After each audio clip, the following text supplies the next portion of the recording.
Terima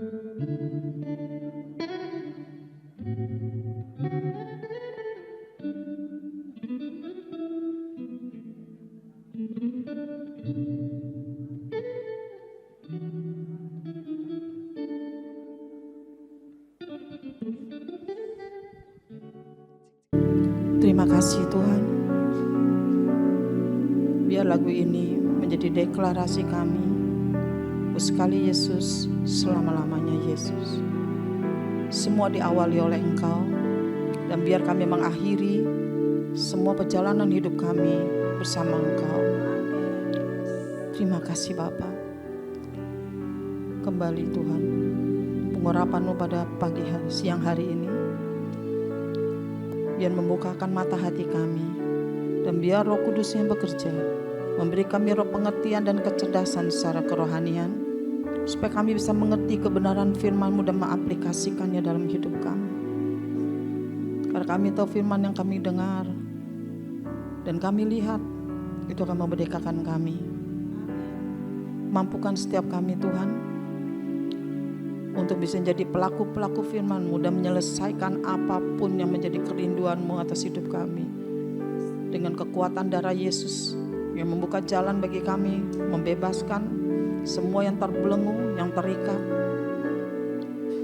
Kembali Tuhan, pengurapan-Mu pada siang hari ini tidak akan pernah sia-sia, karena ini akan tumbuh di setiap hati kami. Seperti hujan dan salju yang turun dari langit ke bumi dan tidak pernah lagi kembali ke langit, begitupun firman-Mu Tuhan. Terima kasih Bapa, urapi kami dan urapi hamba-Mu. Lidahku seperti pena di tangan seorang penulis, kalau penulis dan pelukis hidupku sampai hari ini. Dan tidak ada karya manusia pun yang bisa melakukannya kecuali tangan-Mu yang ajaib Tuhan. Terima kasih Bapa, di dalam nama Yesus ucapkan syukur dan terima kasih. Amin. Selamat siang, puji syukur Tuhan kita Allah yang baik. Dan setiap lagu-lagu itu bisa mengangkat hati kita dan membawa iman kita bahwa Dia Allah dahulu, sekarang, dan selama-lamanya. Amin ya. Dan hari ini kita menyadari bahwa kita ini menjadi ciptaan Tuhan. Tidak ada satupun andil dari kita yang bisa dengan ambisi kita memilih apapun. Semua Tuhan yang tentukan apakah kita jadi manusia, pohon, atau binatang, seperti yang saya katakan ya. Jadi kita tahu bahwa seluruhnya rencana Tuhan, pilihan Tuhan, dan now sekarang kita menjadi manusia. Yang saya mau tekankan lagi bahwa kalau kita menyadari bahwa kita ini adalah ciptaan Tuhan, kita ini diingini oleh Tuhan, dan kita ini dalam rencana Tuhan, saya mau katakan bahwa kita tidak bisa hidup tanpa Tuhan. Nggak mungkin kita lepas dari Tuhan, karena semua DNA hidup kita, yaitu benar-benar Tuhan yang bekerja. Nah, selama kita punya Tuhan dan kita bersyukur bahwa kita diciptakan dari semua ciptaan yang ada adalah makhluk yang tertinggi adalah manusia. Dan yang paling utama adalah pada waktu kita menjadi manusia, Tuhan pelengkapi kita dengan apa saudara? Dia memberikan dirinya. Maka saya mau ingatkan lagi, apapun yang akan mau terjadi saat ini yang kita dengar dari kiri kanan dan semuanya. Selama kita punya Tuhan, saya katakan kembali, jangan takut. Karena begitu Dia memberikan dirinya kepada kita, apapun yang hilang dari hidupmu Tuhan bisa kembalikan. Apapun yang hancur dari hidupmu Tuhan bisa pulihkan. Bahkan kalau kita punya Tuhan berarti kita punya firman. Dan kalau kita punya firman berarti kita punya iman. Nah, inilah yang mengalahkan dunia saudara. Iman bersama Tuhan itu akan mengalahkan dunia. Dan kita bisa lihat juga bagaimana Tuhan sudah sediakan semuanya. Bahkan kalau kita mau benar-benar punya fondasi yang kuat, yaitu semuanya kita bisa lihat bahwa Tuhan sudah tulis semuanya dan sampai hari ini itu terjadi. Separah-parahnya kondisi apapun, kalau Tuhan sudah bekerja Dia bisa pulihkan apapun. Nah, kalau kita bisa lihat di Kejadian 1 ya, di ayat 1, dan Tuhan sudah mengatakan pada waktu Dia ciptakan dunia, ini permulaan dari apa yang Dia katakan bahwa pada mulanya Allah. Jadi semua yang ada di dunia ini semuanya dimulai oleh Allah. Cuman pertanyaannya, betul nggak kita mulai segala-galanya dengan Allah? bisnis kita, apakah betul kita mulai dengan Allah atau pakai kekuatan kita, pikiran kita, kemauan kita, kehendak kita. Nah, kalau kita bisa lihat bahwa Allah itu sudah ada sebelum dunia dijadikan, Tuhan sudah ada, maka disebut Allah Alfa dan Omega. Dan dia juga Allah yang akhir, di akhir nanti dunia berakhir, dia juga udah ada di situ. Nah, kalau kita bisa lihat bahwa semua yang ada di dunia, Tuhan itu sutradaranya, saudara. Dia sudah menciptakan semua, meng-create semuanya. Jadi saya katakan, kalau kita menyadari ini, mulailah semuanya dengan Allah. Tanpa Allah kita nggak akan mungkin menang karena setan umurnya ribuan tahun. Nah, di ayat 2 dikatakan gini, bumi belum berbentuk, kosong, gelap gulita, menutupi samudera raya. Jadi kalau kita lihat ya, bumi itu belum berbentuk, kosong, gelap, berarti bumi itu sudah rusak. Sedangkan kalau kita lihat karakter Allah, Tuhan tidak pernah ciptakan semua itu buruk, saudara. Kegelapan itu bukan dari Tuhan. Betul? Dia ciptakan semuanya indah, semuanya terang. Nah, kenapa pada waktu di ayat 2 dikatakan bumi belum berbentuk, gelap, kosong. Kalau kita ingat bagaimana sepertiga malaikat di surga memberontak, itu yang dibuang ke bumi. Iblis menghancurkan semuanya. Tapi kita lihat di ayat selanjutnya, dan roh Allah melayang-layang di atas permukaan air, dan berfirman Allah, jadilah terang, lalu terang itu jadi. Jadi kita bisa lihat di tengah kegelapan seperti itu, pada waktu roh Allah bekerja, dan kalian lihat semua yang hancur, Tuhan bisa pulihkan. Jadi dengan kata lain saudara ya, bahwa apapun yang akan terjadi di depan, katanya dunia akan begini, semuanya akan begini, akan ada penyakit yang mengerikan dan ekonomi. Saya tahu itu pasti ya, mungkin bisa terjadi karena bumi itu sudah semakin tua, makin rusak ya, di mana cuaca, iklim kok kita bisa lihat udah makin kacau. Tapi saya katakan biar apapun terjadi ya, Tuhan tidak mungkin rencananya digagalkan dengan begitu simpel. Yaitu dengan adanya kata megatrust lah, penyakit inilah, Tuhan tidak sesimpel itu saudara. Bahkan yang serusak-rusaknya itu cuma dalam waktu sekejap Tuhan bisa pulihkan. Jadi percaya mungkin kejadian itu akan terjadi. Tapi ingat di tengah kesusahan bagaimanapun, pada waktu kita ingat pada waktu orang Israel di Mesir tetap ada tanah Goshen. Amin. Jadi pada saat ini mari kita perkuat iman kita kepada Tuhan sebelum itu terjadi. Ya jangan sampai kita udah kejedot, udah bonyok baru cari Tuhan. Kita mesti persiapkan semuanya sehingga apapun yang terjadi. Kalau saya bilang di depan itu mendung, udah tau mendung bawa payung, bawa jas hujan. Apakah dengan waktu kita siapkan payung, hujannya nggak jadi? Tetap jadi. Cuman tidak membawa kerugian lebih besar pada waktu setiap orang yang punya persiapan. Amin ya. Nah hari ini saya katakan bahwa roh Allah melayang-layang dan semuanya itu dari yang keadaan gelap Tuhan bisa jadikan terang. Nah roh yang sama ini yang juga ada pada waktu Daud mengalami di mana dia harus mengalami dengan Goliat. Dia dikatakan bahwa Goliat itu besar ya, dikatakan betul dia besar tapi Allahku lebih besar. Dan dia katakan dia datang dengan pasukan yaitu bahwa dia berserta Allah semesta alam dan pada waktu dilakukan kita bisa lihat bagaimana Goliat ditundukkan seperti itu. Nah, roh yang sama ini pun juga yang mengawali bagaimana waktu umat Israel harus berhadapan depannya laut, belakangnya Mesir. Tapi kita bisa lihat di mana keselamatan telah datang, yaitu di mana laut dibelah dan kita bisa lihat semua orang Israel diselamatkan. Nah, saya percaya bahwa roh yang sama saat ini pun sedang datang, keselamatan telah datang di keluarga kita, di bisnis kita, di pekerjaan kita, dimanapun. Karena roh Allah ini terus bergerak. Saya berdoa dalam kehidupan ya, mari kita baca firman, karena firman itu menjadi kekuatan kita. Dan kita juga mesti menyadari bahwa kekristenan itu bukan bicara problem. Masalah demi masalah. Karena di dalam kehidupan kita, Tuhan juga banyak mengajarkan tentang kasih. Tentang namanya kesetiaan, penyediaan, penjagaan, pembelaan. Nah kalau kita sebagai ciptaan Tuhan tidak mengerti ini, hidup kamu nanti ujungnya cuma perang. Padahal ada turut campur tangan Tuhan yang bisa menolong kita semua. Dan kita juga menyadari bahwa kalian dan saya ini kita tuh dipilih Tuhan. Nah waktu Tuhan pilih kita, apa yang diberikan, kita buka Yesaya 42. Ya, untuk masa-masa ini kita akan menghadapi ke depan tidak mudah, tapi saya cuma mengingatkan bahwa Allah kita tetap ya bersama Tuhan, kita bisa hadapi itu semua. Yesaya 42 ayat 1 dikatakan gini. Lihat itu hambaku yang kupegang, orang pilihanku yang kepadanya aku berkenan. Aku telah menaruh rohku ke atasnya. Jadi kita bisa lihat bahwa Tuhan sudah menyediakan itu roh kudusnya di dalam kehidupan kita. Kuasa ini yang kita bisa lihat yang akan membawa di mana keadaan yang mustahil Tuhan melalui roh kudus kita bisa membalikan keadaan. Nah pada waktu kita dipilih Tuhan saudara ya, banyak orang pikir oh aku tuh yang, saya ingat pada waktu dulu tuh keluarga saya saudara, itu tuh agamanya capcay gitu loh. Karena nggak ada yang Kristen awalnya, papa saya Konghucu, meja abu kayak gitu, nanti ada juga ada yang Buddha Jepang campur-campur. Nah dari waktu ke waktu akhirnya kami juga ada terima Tuhan Yesus lahir baru seperti itu. Nah di antaranya tuh kakak saya yang nomor 2 saudara, itu agamanya tuh ajaib. Ya, pertama dia untuk satu tujuan tertentu dia jadi Katolik. Pada waktu dia bisnis berhubungan dengan orang yang agama Buddha, jadi Buddha. Ketiga dia pindah ke Bali supaya dia sukses jadi Hindu. Keempat dia mau menikah dengan istrinya itu orang Islam, jadi Islam. Saya katakan nih hebat bener, agamanya 4 tanggung Tuhan, Pancasila, Kristen satu lagi. Itu benar saya doain saudara, nggak mudah karena dia tuh orang sibuk dan cukup kuat gitu. Sampai suatu hari ya ada orang kasih WhatsApp saya, Rati, aku lihat kakakmu ada di ibadah lu dengan keluarganya di gereja. Wih ajaib, saya bilang begitu.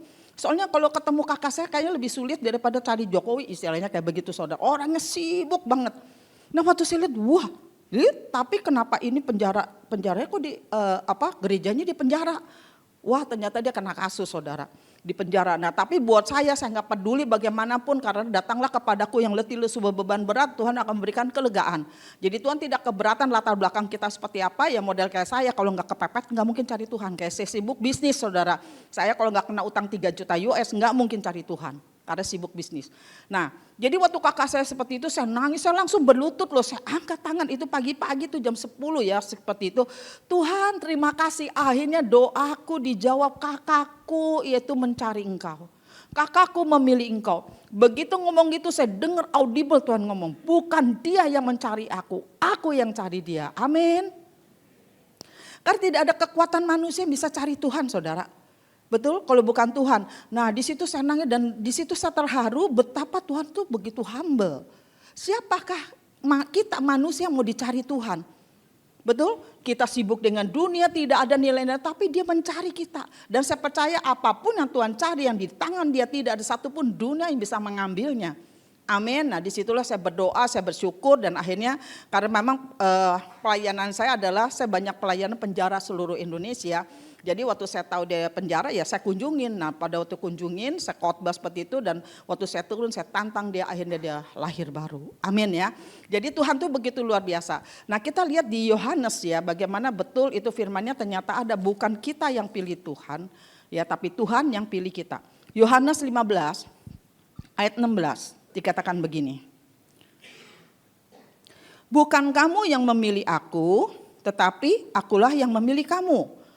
Dan aku telah menetapkan kamu supaya kamu pergi dan menghasilkan buah. Dan buahmu itu tetap. Supaya apa yang kamu minta kepada Bapa dan dalam namaku diberikannya kepadamu. Jadi kita bisa lihat bukan kita yang pilih tapi Tuhan yang pilih kita. Nah tugas kita adalah apa? Tuhan suruh kita pergi. Pergi dan harus menghasilkan buah. Dan buahnya Tuhan maunya tetap. Jadi musim apapun tetap berbuah. Jangan sampai musim kering tidak berbuah. Ya ibaratnya kalau kita semuanya baik-baik kita berbuah. Pada waktu kita dihianati tetap harus berbuah. Waktu kita dalam kehidupan kita mungkin kita jatuh dalam bisnis kita tetap berbuah. Yaitu tetap itu tidak tergantung keadaan apapun kita harus menghasilkan buah. Itu yang Tuhan minta. Nah kecuali tetap kita lihat di ayat 8 juga harus banyak. Ya, dalam hal inilah Bapakku dipermuliakan yaitu kamu berbuah banyak. Jadi kita bilang mungkin aku sekarang udah gak merokok, enggak cukup. Udah ngampunin, masih ada yang lain. Yaitu Tuhan mau kita berbuah banyak ya, kasih, kemurahan dan juga kesetiaan itu buah-buah itu harus dihasilkan. Jadi gak cukup cuma pengampunan, gak cukup cuma yang namanya tidak merokok, tidak berzina, enggak bisa. Tuhan mau kita banyak sekali. Nah yang 2 ini rata-rata orang mengerti. Tapi ada satu yang Tuhan juga tentukan, buahnya 1 tetap, kedua banyak, ketiga harus matang. Memang banyak anak Tuhan merasa kita sudah berbuah. Tapi kalau buah mentah itu bikin sakit perut. Betul? Nah, cek hidup kita. Dikatakan kita terima Tuhan Yesus. Bagaimana orang sekeliling kita? Apakah mereka diberkati dengan keberadaan kita atau bikin kita sakit perut mereka? Bikin mules, buahnya ada tapi bikin sakit perut. Ternyata Yakobus 1 ya kita bisa lihat. Firman Tuhan tuntut 3 ini yang harus ada dalam kehidupan kita. Yakobus 1 ayat 4 dikatakan begini. Yakobus 1 ayat 4. Dan biarkanlah ketekunan itu memperoleh buah yang matang. Amin. Jadi enggak cukup dengan banyak, enggak cukup tetap tapi harus matang. Ya, dan supaya kamu menjadi sempurna dan utuh tak kekurangan suatu apapun. Nah, sekarang dalam kehidupan kita bagaimana caranya untuk dimanapun kita berbuah. Yang Tuhan mau pada waktu kamu jatuh atau kamu lagi dalam puncak kejayaan tetap harus berbuah. Berbuahnya itu kamu tetap hidup kamu harus menolong orang dan hidup kita jadi berkat. Pada waktu kami di dalam musibah, ya dalam masalah atau tidak masalah, hidup kamu juga tetap satu. Harus jadi berkat dan menolong. Nah kalau kamu di posisi manapun seperti ini, nggak ada alasan hidupmu tidak berbuah begitu banyak. Kan nggak selamanya orang ada di atas, tapi di bawah tetap bisa berbuah atau tidak. Amin ya. Nah jadi ini yang kita mau, bagaimana kehidupan kita buahnya harus matang. Di posisi manapun kamu harus jadi berkat. Pernah dengar Jenderal MacArthur ya, dia punya satu doa yang luar biasa. Itu salah satu yang menteri pertahanan dari Amerika yang sangat luar biasa terkenal dengan strateginya. Dia mengatakan gini, dia doanya gini, Tuhan jangan bikin anakku tenang-tenang saja. Kasih dia badai yang sebadai-badainya. Masalah juga jangan yang enteng-enteng Tuhan, yang berat sekalian. Bikin goncangin dia tidak bisa diam. Nah udah gitu ditambah lagi, tapi ini doaku satu Tuhan. Pada waktu dia kena masalah, kena badai, kena hantaman apapun, ini doaku Tuhan. Beri dia kemampuan untuk bisa melewati itu semua, hidup dan juga tetap menolong orang sesamanya. Amin. Ada orang tua yang berdoa seperti itu. Karena saudara ya, banyak sekali dalam kehidupan kita tuh Tuhan kasih kita tuh generasi di bawah kita yang harus, ini tongkat mau dikemanain. Saya percaya bahwa usia-usia kayak kita, itu pada waktunya kita harus lepaskan. Kalian tahu bahwa suatu saat napas kita akan stop? Tahu napas? Begitu stop, apapun di tangan kamu pindah tangan loh. Rumahnya pindah, uangnya pindah, betul? Semuanya pindah. Enggak ada yang kamu bawa. Seberkat-berkatnya kamu dikasih, begitu napasmu stop, enggak ada yang kamu bawa. Rumahmu ditinggal, duitnya ditinggal, betul? Mobil ditinggal. Tanah juga seandainya punya berhektar-hektar cuma perlu 1 kali 2 buat kuburan. Syukur-syukur kalau bisa ditebus tiap tahun diperpanjang, kalau enggak digusur. Betul? Nah hanya ada satu berkat yang kamu dapat selama kamu hidup di dunia yang kamu bawa pada waktu kamu mati. Apa itu? Keturunan. Kamu mau bawa ke neraka apa ke surga tergantung kamu. Keluargamu, betul? Tergantung kita. Maka dalam kehidupan kita hati-hati teladan apa yang kita mau tinggalkan. Banyak sekali kok saya lihat ya, bagaimana orang tua kayak saya tuh baru bertobat saudara, itu sungguh-sungguh karena utang 3 juta US daripada di penjara saya coba cari Tuhan. Benar-benar saya kejar Tuhan, Tuhan tolongin saya. Kalau kau tolongin saya jangan dipenjarain, aku janji aku akan berikan hidupku untuk melayani engkau seumur hidupku. Nah kalau kalian lihat saya ada di sini berarti saya ditolong. Betul? Karena waktu itu kalau nggak ditolong gampang saya bunuh diri. Saya nggak mau. Dari kecil sekolah saya ranking. Hidup saya lurus-lurus, nggak pernah neko-neko. Nah waktu perkawinan gagal di dalam perhitungan seperti itu. Suami saya kena utang 3 juta US. Dan pada saat itu bukan cuma rumah disita. Itu terlalu besar ujung yang kami di penjara. Dan saya nggak mau. Apa-apaan hidup di penjara, saya bilang sama Tuhan, pokoknya Tuhan kalau sampai penjara saya bunuh diri 1 hari sebelum saya penjara, saya nggak mau tahu urusan. Tapi kalau kau tolong aku janji, aku akan melayani engkau. Terus saya ngomong sama Tuhan, Tuhan kalau orang mati gunanya untuk apa sih? Hidupin saya lah, saya akan bersaksi dan saya melayani engkau, betul? Maka kalian bisa lihat bahwa semua masalah Tuhan tidak mau kita mati. Tuhan mau kita menang, betul? Masalah tidak akan melewati takaran pundak kita. Nah tergantung seberapa besar pengenalanmu akan Tuhan. Saya berdoa dalam kehidupan hidup itu cuma sekali, mati sekali, surga sekali, neraka sekali. Dan setan umurnya ribuan tahun. Maka dikatakan bahwa semua yang terjadi dalam kehidupan kita mesti menyadari bahwa tidak ada satupun kerikil yang jelek, yang paling butut, tidak milik Tuhan. Semua milik Tuhan. Pasir satupun itu milik Tuhan. Apalagi kita. Amin. Nah, kalau kita diberi kesempatan Tuhan suatu kehidupan, mari berikan untuk kerajaan Allah. Perbesar kerajaan Allah, jangan perbesar kerajaan setan.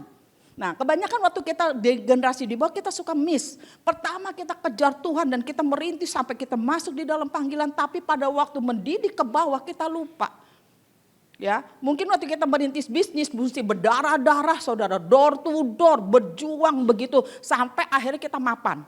Begitu udah mapan, akhirnya pada dengan anak nggak tega supaya anak kita nggak sengsara. Apa yang terjadi, kalian skip proses untuk anak itu dewasa loh. Akibatnya kamu biarkan pada waktu kita nggak ada itu tongkat dikasih dia yang tidak kenal Tuhan dan tidak takut akan Tuhan. Itu duit untuk membesarkan kerajaan iblis loh.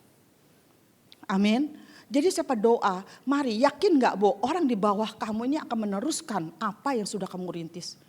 Ketekunanmu, daya juangmu, betul? Dan juga kita punya kerajinan itu harus diturunkan. Kalau enggak dunia ini bisa seperti apa saudara? Amin. Nah, anak kalau kalian tidak dididik dengan tongkat didikan, tanpa sadar kita menuntun anak itu masuk ke dunia orang mati loh. Amin. Jadi saya berdoa mulai hari ini, mari kerjakan semua bersama Tuhan. Karena kalau umpamanya kejahatan tidak segera diselesaikan, membuat anak itu jahat 2 kali. Kalian pernah baca itu di Pengkhotbah. Jadi kayak saya memang sangat serius ya dengan keturunan, dengan anak-anak saya. Ini firman jadi berkat buat saya. Pengkhotbah 8 ayat 11 dikatakan gini. Oleh karena hukuman terhadap perbuatan jahat tidak segera dilaksanakan, maka hati manusia penuh niat untuk berbuat jahat. Kita harus rajin saudara untuk menegur, untuk mengarahkan, taruh etika yang normal dalam kehidupan anak-anak kita dan orang sekeliling kita.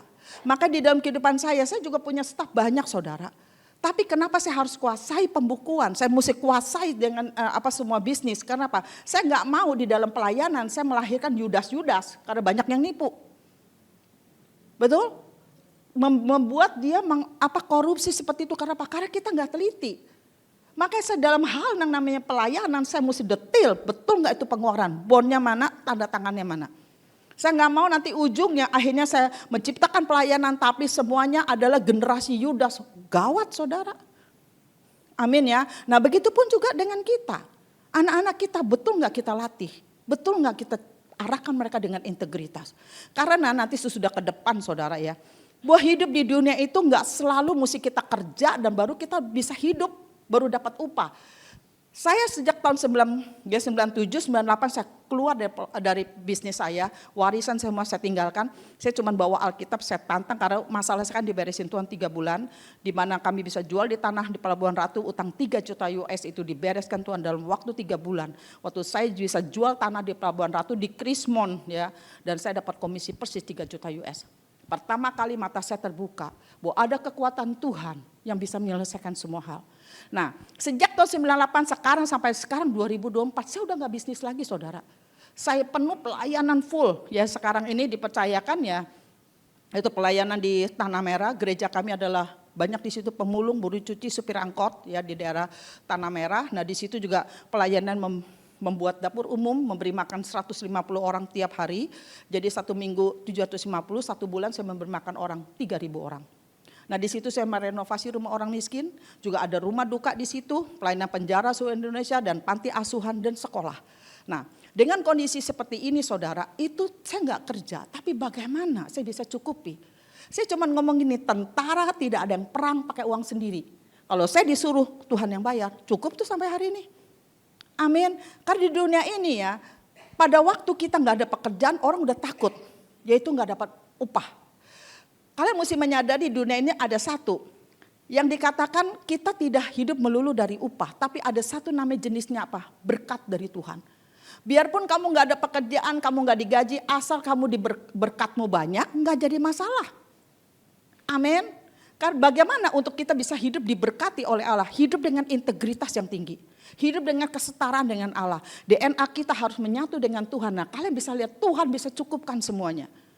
Nah, pada waktu dalam kehidupan kita nggak ada pekerjaan, apalagi pada waktu COVID ya, kita lihat banyak sekali orang tunggang langgang tidak punya pekerjaan. Tapi saya katakan selama kamu punya berkat dari Tuhan banyak, nggak usah masalah, nggak usah takut.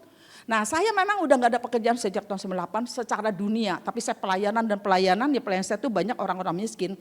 Tapi saya lihat bagaimana Tuhan cukupi.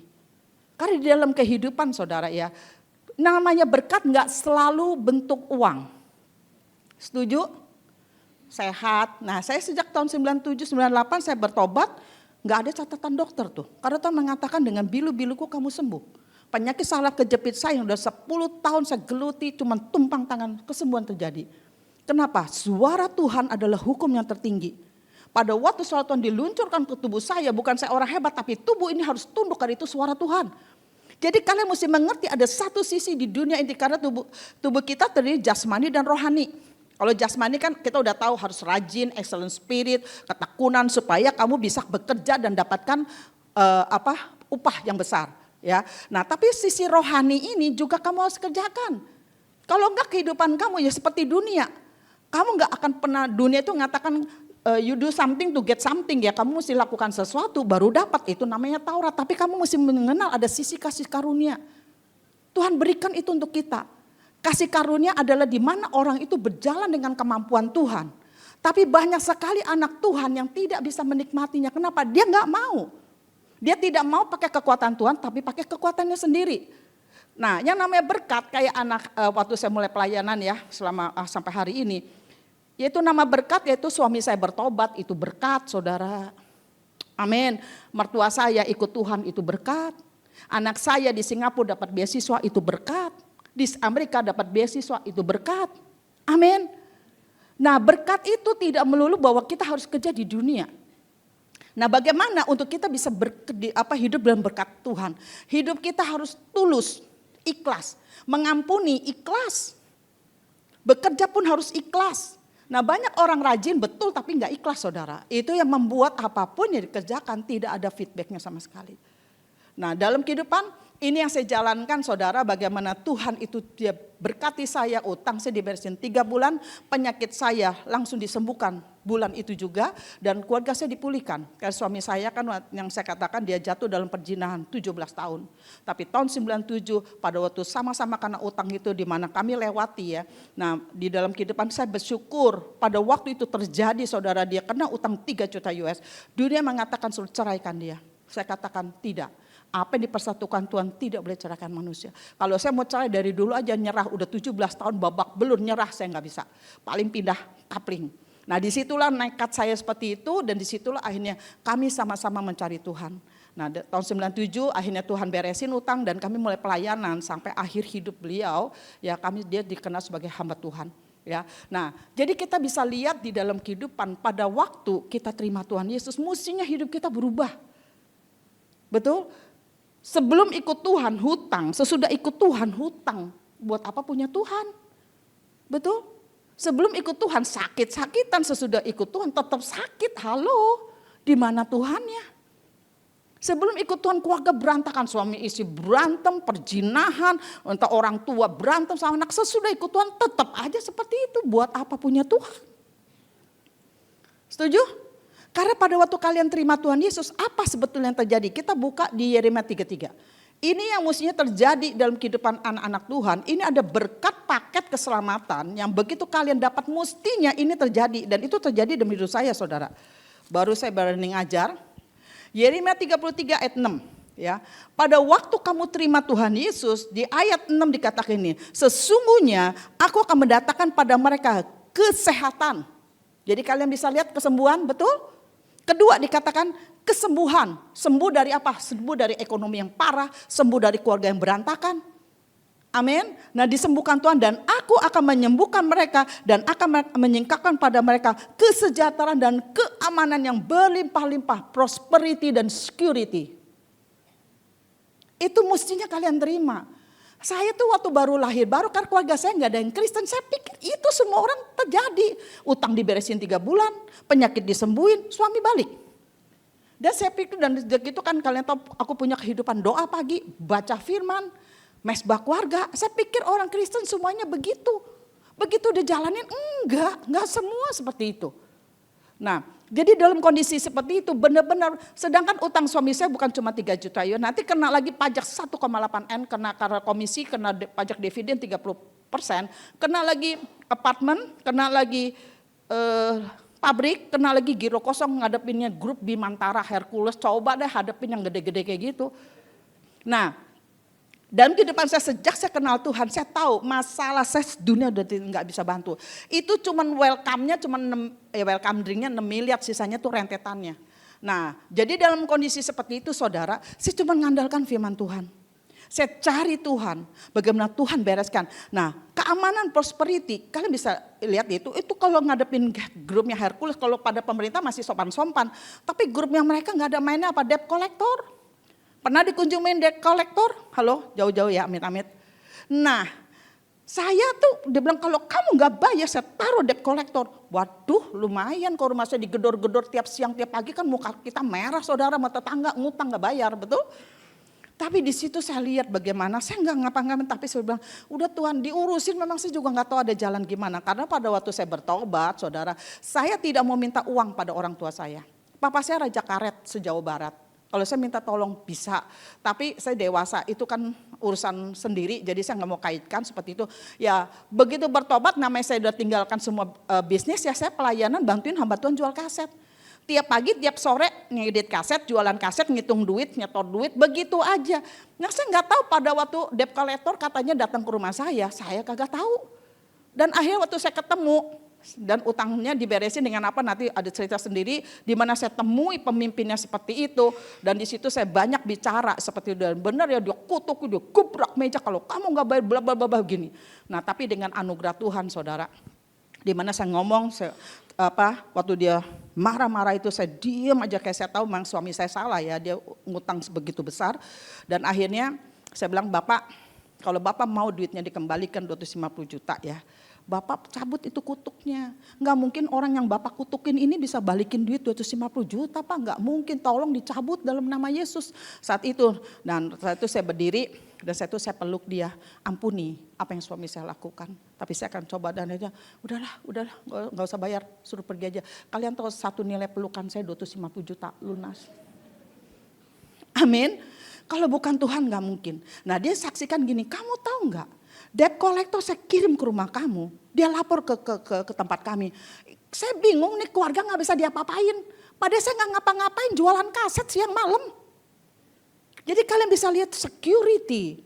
Nah utang saya begitu besar, tidak ada polisi gedor rumah saya loh. Tidak ada panggilan sama sekali.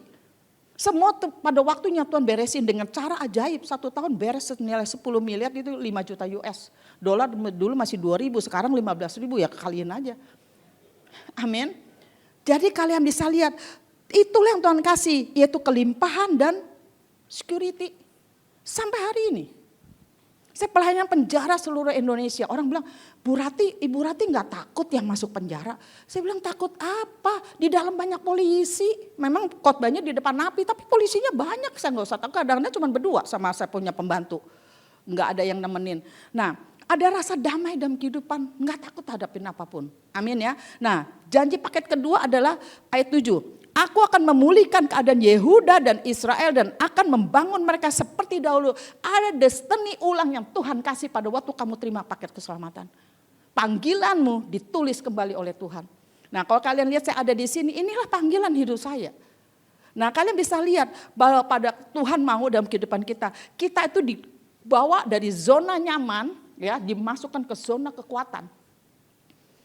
Saya nyaman jadi anak bos dengan utang dengan kondisi seperti itu, tapi melalui utang itu justru dari zona nyaman saya dikeluarkan dari zona nyaman, Tuhan bawa saya ke zona kekuatan yang hari ini kalian lihat saya ada di sini. Amin ya. Nah, ayat 8 yang luar biasa lagi ya. Ini di dalam paket keselamatan ini berkat yang kita terima. Aku akan mentahirkan mereka dari segala kesalahan yang mereka lakukan dengan berdosa terhadap aku. Dan aku akan mengampuni segala kesalahan yang mereka lakukan dengan berdosa dan dengan begitu memberontak terhadap aku. Jadi di sini ke-8 adalah paket pengampunan. Makanya saya nggak ngerti saudara, saya tuh benar-benar bukan Kristen, nggak pernah baca Alkitab. Menurut saya Alkitab tuh untuk orang berdosa, sedangkan saya orang kudus akhir zaman. Menurut saya selama saya nggak berzina, saya nggak mencuri, kerja sungguh-sungguh. Orang di dunia saya dikenal sebagai istri yang baik. Suami selingkuh 17 tahun saya ngampuni karena saya ngomong begini. Saya punya logika. Perempuan siapapun yang ganggu suami saya itu bukan perempuan baik-baik. Dia bego, dia akan ketemu satu orang yang lu nggak mungkin dapatkan suami saya sampai kapanpun. Kenapa? Saya tidak mau cerai. Beres kan? 17 tahun. Maka dikenal sebagai ibu yang baik, istri yang baik. Mantu yang baik. Karena buat saya memang saya hancur sebagai istri. Saya nggak tahu udah pakai ilmu bagaimanapun. Nggak bisa memenangkan suami. Maka saya berkatakan bahwa yang bisa bikin bertobat hanya Tuhan. Kebaikanmu, belas kasihanmu, kekuatanmu tidak pernah membuat orang bertobat. Kalau kamu bisa sampai level di situ, Yesus nggak perlu turun ke dunia dan mati di kayu salib. Amin. Nah, jadi kita bisa lihat di dalam kehidupan, Tuhan itu sungguh luar biasa. Jadi waktu saya kena utang, saya bingung. Dia bilang, Tuhan tolongin saya bagaimana bisa bayar utang begitu besar. Tahu nggak? Pada waktu awal disuruh pertama, saya suruh minta ampun. Ini isinya pengampunan semua. Minta ampun sama siapa? Minta ampun sama suami. Saya bilang yang dosa siapa? Dia apa saya? Kok saya minta ampun? Nah kembali maka dikatakan, aku akan mentahirkan mereka dari segala kesalahan yang mereka lakukan dengan berdosa. Di situ Tuhan jelaskan Rati, ya. Pada dosa tidak mungkin masuk begitu saja. Kamu tahu kenapa kamu bisa hancur seperti ini? Satu, dosamu cuma satu, tidak tunduk pada suami. Saya bilang saya udah tiarap. Yang tiarap tubuhmu, hatimu tidak, oh iya jelas marah saya. Cuman kan gak boleh ngomong.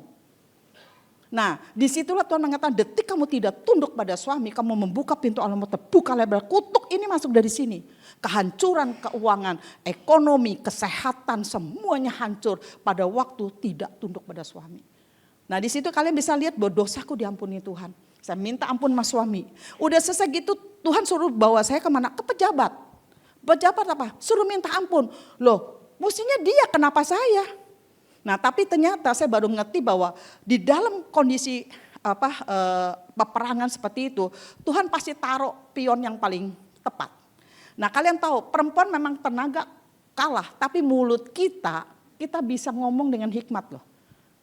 Ingat pada waktu Yoab itu boleh bilang salah satu menterinya Daud yang datang ketemu tiap hari. Tapi waktu dia mau menyelamatkan Absalom, dia pakai apa? Wanita TKW.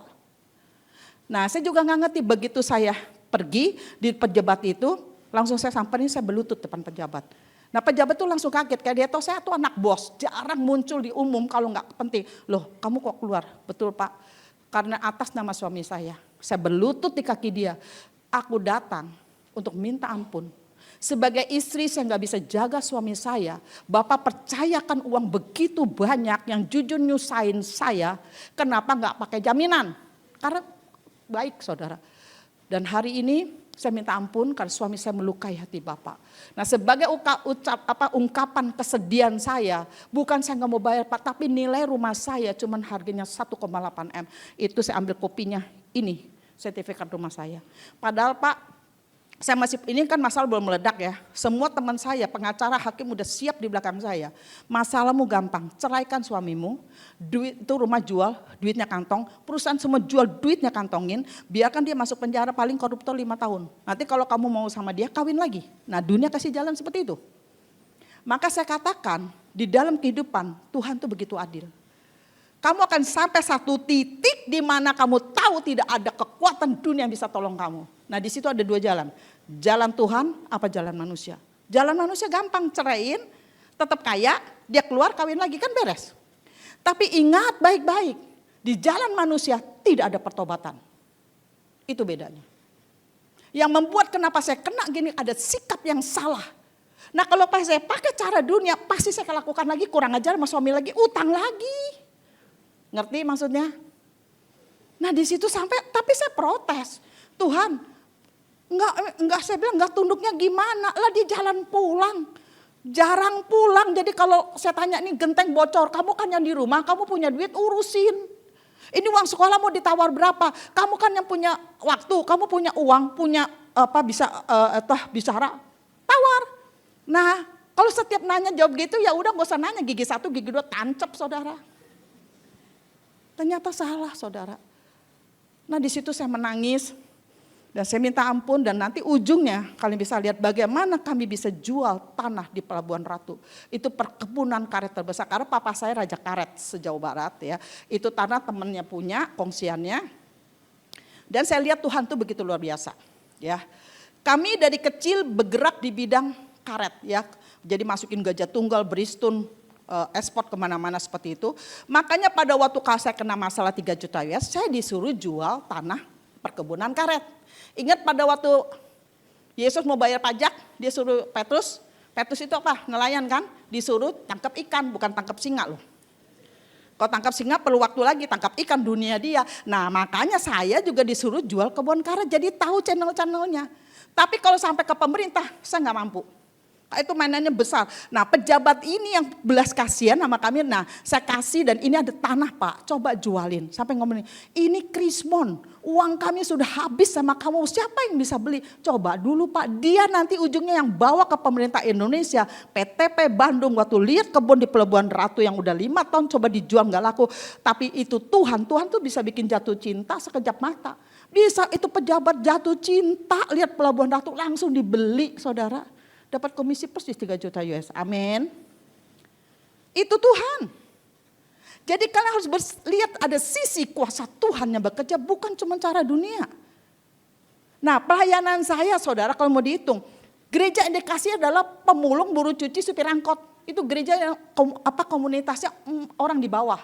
Saya juga punya persekutuan kaum wanita, yaitu tapi para pemulung juga, itu Sabtu. Dan pelayanan kami memberi makan 3.000 dalam 1 bulan. Saya juga membangun rumah orang miskin, juga untuk rumah duka, nggak ada peti, saya beliin, saya kasih, ada bimbel gratis, out gratis di tempat kami. Itu pelayanan penjara seluruh Indonesia, itu adalah departemen pengeluaran, tidak ada pemasukan, halo, betul? Dan juga panti asuhan, merawat anak-anak SMP, SMA di Jogja tuh banyak sekali orang hamil. Saya bilang jangan dibunuh, coba kabarkan ke semua orang yang dengar, kalau sampai kejadian itu anaknya kasih saya, jangan dibunuh, kalian pergi. Dan anak-anak ini yang kami rawat sampai hari ini.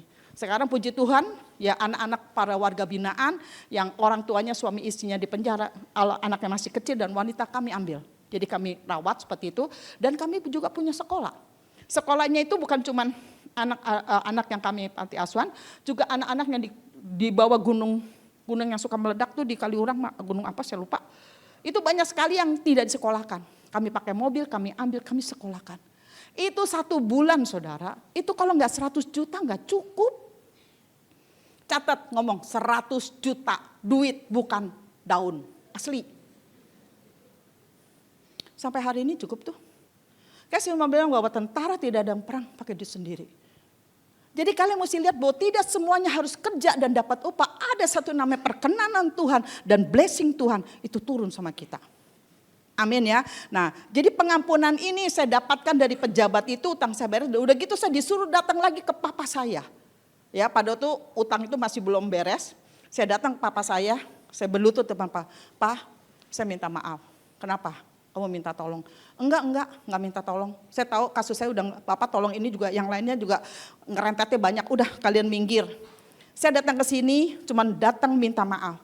Sebagai anak saya nggak bisa jaga mantu Papa yang dia palsuin tanda tangan saya.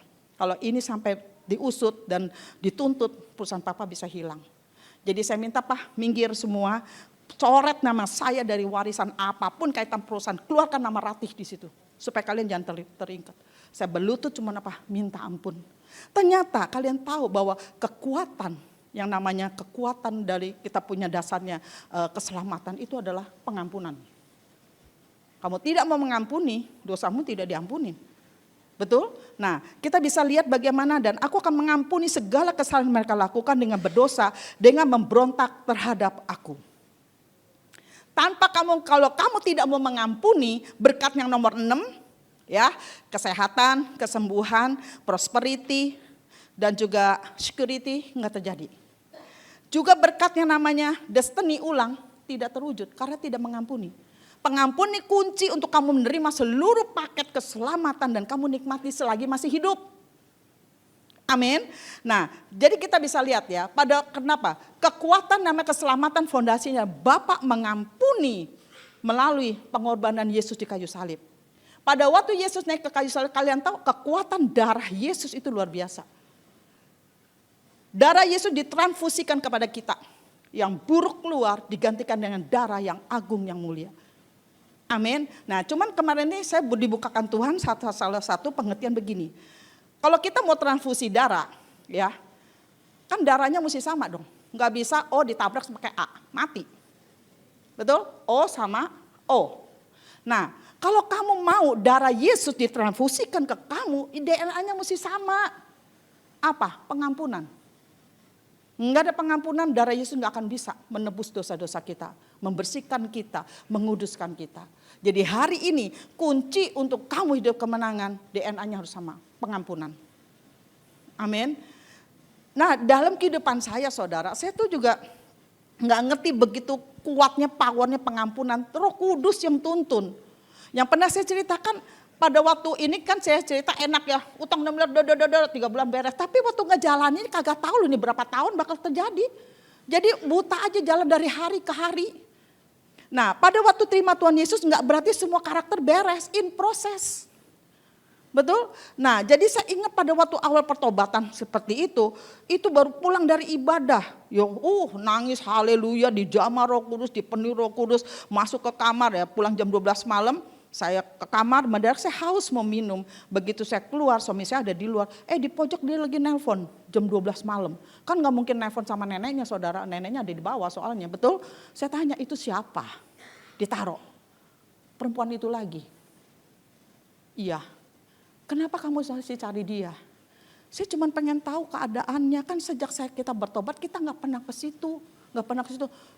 Dia bilang, kamu kawin sama aku udah berapa tahun, pernah gak kamu nanya keadaan saya gimana? Ini ibu yang lahirin anak sampai terkapar-kapar. Kebangetan, saya marah saudara.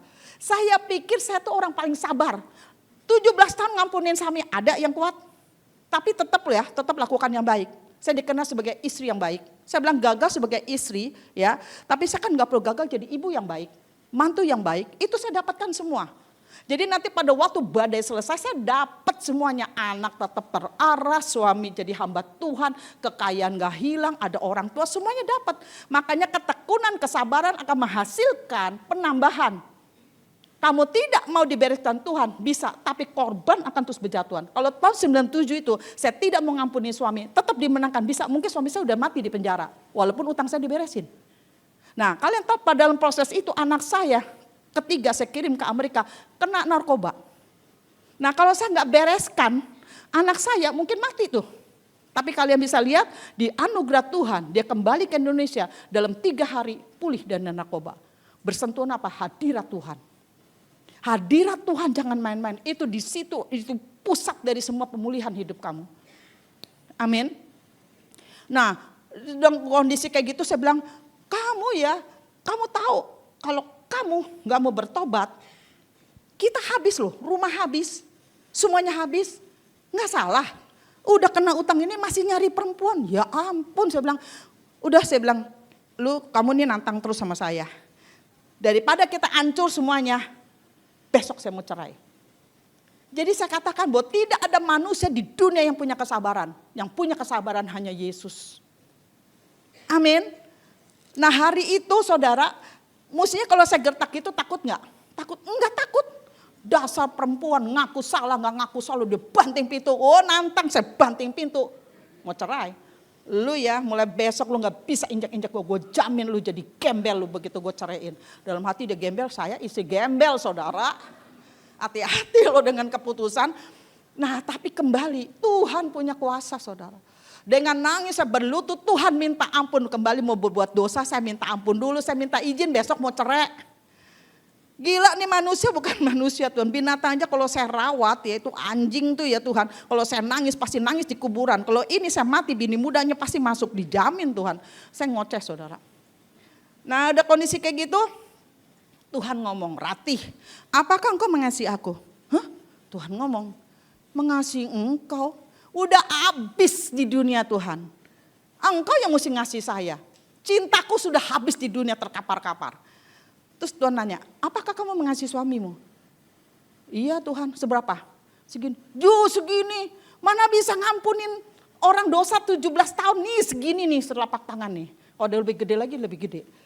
Segini Tuhan saya ampuni suami saya. Tuhan ngomong ini, Ratih, kamu mengatakan kamu tidak mengasihi aku. Tapi aku sudah mati di kayu salib untuk orang semacam kau. Kenapa dengan cinta selapak tangan kamu tidak bisa ngampuni suamimu? Itu perkataan membuka saya langsung. Nangis saya berlutut, Tuhan betul aku ini orang bebal. Kau sudah mati, pada aku gak pernah mencintai engkau. Seorang dunia kan ngakunya cinta. Saudara begini loh, ketahuan. Yang kamu cinta begitu buka mata, apa yang kamu pikirin? Pekerjaan itu Tuhan kamu. Duit, nah itu Tuhan kamu. Suami, itu Tuhan kamu. Buka mata yang kamu ingat itu Tuhan. Nah saya tuh gak ada nilai Tuhan yang ingat pekerjaan, utang, giro kosong. Nah itu bagian saya. Jadi saya katakan, Tuhan memang saya orang bebal. Kau sudah mati di kayu salib untuk orang semacam aku. Baik Tuhan, dengan cinta selapak tangan, aku ampuni suamiku di dalam nama Yesus. Nah begitu saya ketemu suami saya secara tuding, saya ngomong, saya jujur gak kuat. Tapi Tuhan barusan ngomong, aku ampuni kau dalam nama Yesus. Langsung dia seperti orang sadar, kayak orang kesirap gitu. Iya ya, aku kok bodoh bener. Terus dia minta maaf sama kami didamaikan pada malam hari itu. Nah sampai hari ini kalau kalian bisa lihat cucu saya udah 10, berarti kalau hari itu gak ditolong tidak ada tuh keturunan lagi, betul? Nah kita bisa lihat suara Tuhan itu hukum yang tertinggi. Amin. Kalian butuh suara Tuhan untuk menghadapi apapun. Nah kita bisa lihat ya dalam hal pengampunan itu penting. Itu yang saya lakukan semuanya adalah pengampunan, minta ampun, pengampunan. Dan di situ Tuhan bekerja dan sampai hari ini Tuhan cukupkan semuanya. Ini ada satu, kemarin saya buka di YouTube, ada satu kesaksian anak Tuhan ya yang pergi dibawa tur ke surga ya.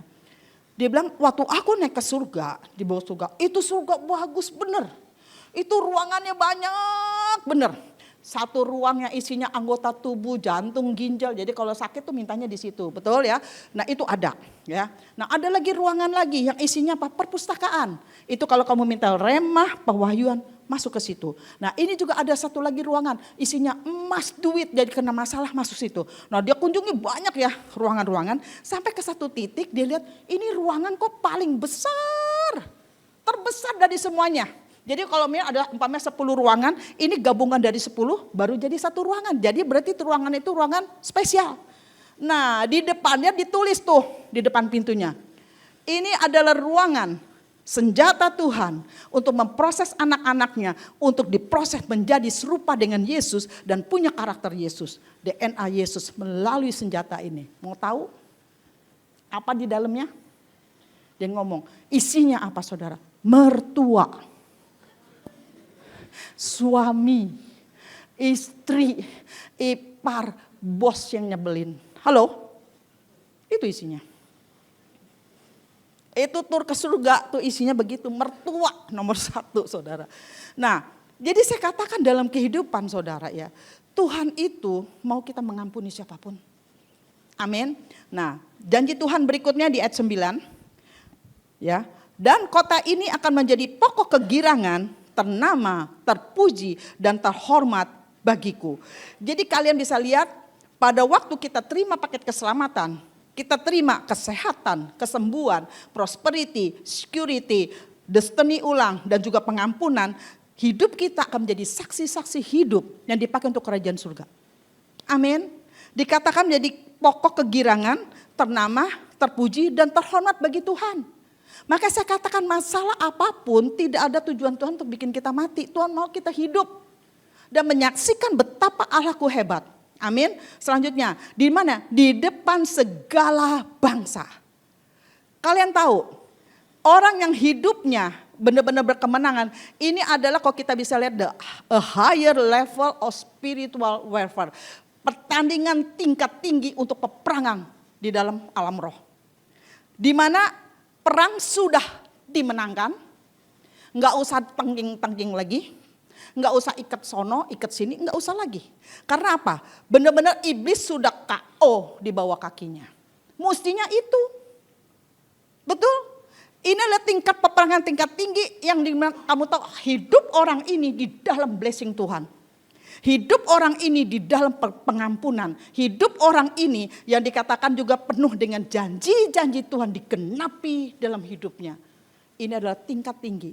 Tidak usah ditengking, nggak usah puasa-puasa lagi. Halo, nggak usah ikat sana, ikat sini. Hidupnya berkemenangan. Amin. Siapa yang mau hidup seperti ini? Amin. Saya tutup begini. Kalian lihat kan semuanya terjadi dalam hidup saya. Iblis sudah KO di bawah kaki saya. Kalau saya bisa masuk neraka nih ya, ngelihat iblis pasti nyesel ngasih utang rati 3 juta US. Dia bangunin singa dari tidurnya. Sebetulnya utang saya 3 juta US, saya langsung dipanggil sama perusahaan itu loh. Kamu balik, kan utangmu beres, balik ke perusahaan kami. Saya gaji berapa kamu minta gaji, kasih bonus, kasih saham. Dia tahu kemampuan saya kerja. Tapi di situ kata tidak. Kalau saya terima Tuhan Yesus tujuannya untuk kaya jangan cari Yesus saudara, kerja aja rajin, amin. Cari Yesus adalah cari damai sejahtera, cari yang kehidupan penuh dengan janji Tuhan. Hidup tidak tergantung dari dunia, betul? Nah, jadi dalam kondisi seperti itu saudara, saya benar-benar lihat bagaimana tangan Tuhan luar biasa.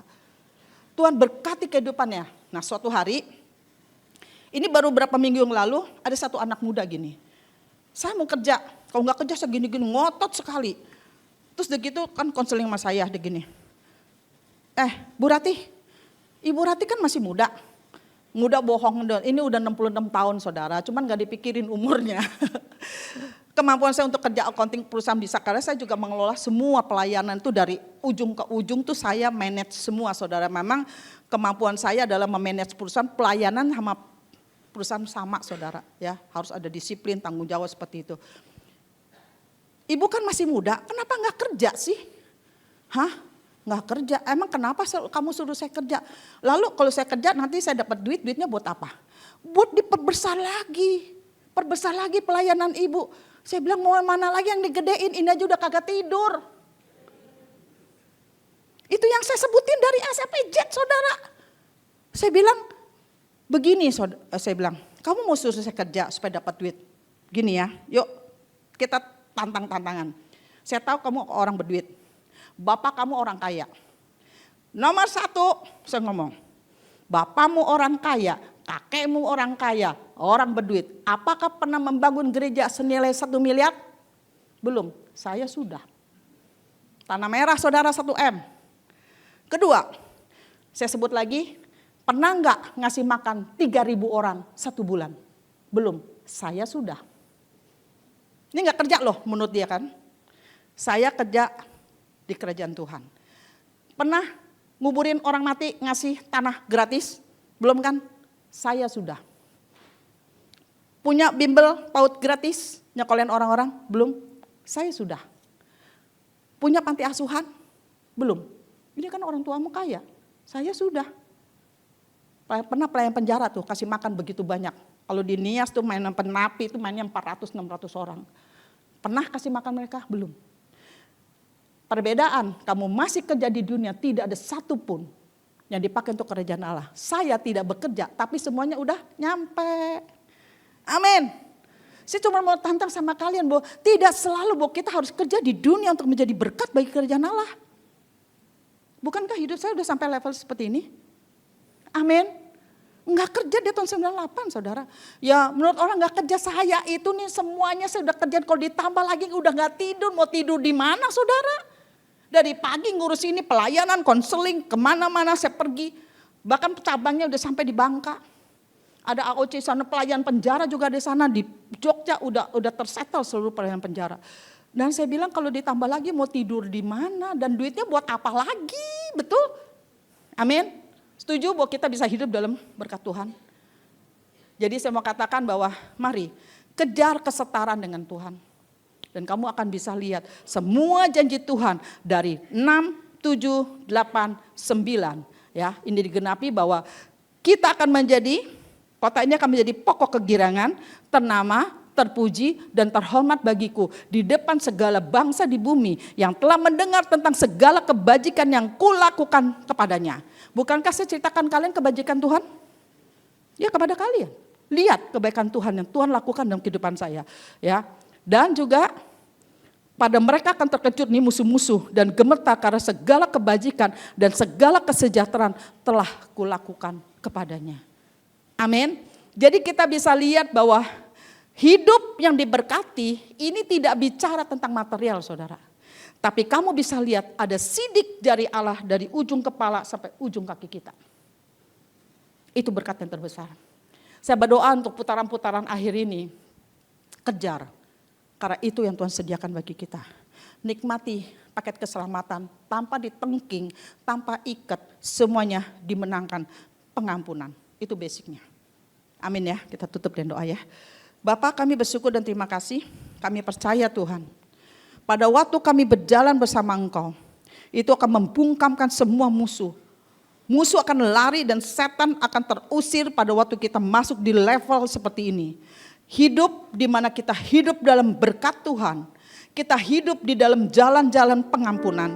Kita hidup di mana janji Tuhan digenapi satu persatu dalam kehidupan. Sampai hari ini saya tidak pernah kekurangan. Bahkan anak-anak saya di Amerika pun dia katakan, Mama, aku sadar. Aku hidup karena janji Tuhan. Aku hidup karena berkat yang mama papa sudah rintis dan itu diwariskan kepada kami. Dan satu yang hari ini yang terus menjadi PR buat saya ngomong sama anak saya, Nak, kamu kaya itu bagus. Tapi kalau kekayaanmu hanya memberi makan satu istri, 2 anak, terlalu kecil. Nilai pengorbanan Yesus dalam kehidupan kita. Jadilah berkat, beri makan banyak orang. Kamu kaya enggak? Ya itu bagus buat mama tapi enggak bikin hati mama bergetar. Jadi itu yang saya ngobrol dan anak saya nelfon tiap Sabtu 3 jam saudara. Sejak dia pergi dari umur 17 tahun sampai hari ini. Ikatan persahabatan kalian nikmati semuanya. Bahkan di dalam pelayanan seperti itu, Tuhan tahu. Tuhan itu bisa memberi komentar. Dan saya enggak pernah berpikir saudara, apapun yang saya lakukan, ikhlas. Saya tidak pernah menghitung-hitungan. Kalau saya berbuat baik kepada seseorang, saya tidak pernah ingat bahwa saya pernah berbuat baik. Supaya saya tidak menuntut sedikit pun. Tapi waktu orang itu berbuat baik pada saya akan ingat seumur hidup saya. Dan kalian tahu, dalam kehidupan saya tidak ada kata menyerah. Apapun saya akan jungkir balik, kejar Tuhan. Dan waktu sampai di Amerika, saya lagi duduk, Tuhan bicara pada saya. Ratih, engkau adalah janda miskinku. Kau selalu beri yang terbaik. Kau berikan segala-galanya untukku. Dan kedua Tuhan ngomong, hidupmu selalu memberi anggur yang manis di hadapanku. Di dunia saya tidak pernah dapat pujian. Manusia tidak pernah kenal saya. Tapi Tuhan yang berbicara pada saya pribadi banyak sekali. Dan di situ saya menangis. Dan saya katakan pada Tuhan, Tuhan, permintaan saya hanya suatu saat. Kalau suatu hari saya kembali kepada Engkau, aku minta anggur yang manis langsung dari tanganmu, tidak mau melalui malaikat. Dan Tuhan tertawa. Kekristenan bukan bicara tentang masalah, tentang problem saudara. Ada cinta Tuhan, ada kasih Tuhan. Ada kebaikan Tuhan, kesetiaan Tuhan, kemurahan Tuhan. Yang membuat kita bisa bercerita kepada dunia yang dunia tidak bisa berikan. Kalian tahu bahwa dunia ini akan berakhir. Dunia sudah tua. Itu yang kata-kata dari dunia katakan. Lempengan-lempengan, iklim yang sudah tidak menentu, cuaca yang kacau. Ekonomi yang kacau, kejahatan, penipuan begitu marak. Tapi saya katakan, selama kita punya Tuhan, jangan takut. Serusak apapun dunia, seperti di Kejadian 1 ayat 2, roh Allah melayang-layang dan kalian bisa lihat ada suatu nafas Tuhan dihembuskan. Itu menggeser semua kegelapan apapun, kita punya Tuhan. Biar hidup kita Tuhan, dengan kita menerima paket keselamatan, ambil kembali destiny yang sudah Tuhan tetapkan kepada kita. Selesaikan sampai garis akhir. Jangan didapati kita terlalu ringan. Jangan didapati kita mene-mene teke ufarsim, terlalu ringan. Yesus sudah berikan semuanya bagi kita. Mari ambil paket keselamatan itu. Dimulai dari pengampunan dan mengampuni. Kau akan bisa lihat pintu itu akan dibuka besar-besar, pintu keselamatan datang di dalam keluarga kita, pekerjaan kita, bisnis kita. Dan biarkan lagu ini mengiringi kita.